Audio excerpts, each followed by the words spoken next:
નમસ્કાર, હું રાજ. આપ જોઈ રહ્યા છો સ્પાર્ક ટુડે ન્યૂઝ. અમરેલી જિલ્લાના ધારી ખાતે શ્રી રામ જન્મ જયંતિ નિમિત્તે ગ્રામજનો દ્વારા ભવ્ય શોભાયાત્રાનું આયોજન કરવામાં આવ્યું હતું.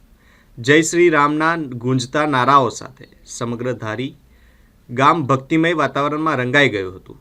વર્ષોની પરંપરા મુજબ સોરાપા શેરી ખાતે આવેલા રામજી મંદિરથી આ શોભાયાત્રાની શરૂઆત કરવામાં આવી હતી.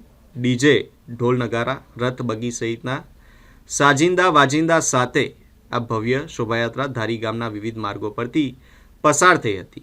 શોભાયાત્રામાં ગામના સમસ્ત ગ્રામજનો મોટી સંખ્યામાં જોડાયા હતા અને ઉત્સાહભેર ભાગ લીધો હતો. જય શ્રી રામના ગગનભેદી નારાઓ સાથે સમગ્ર વાતાવરણ ભક્તિમય બની ગયું હતું.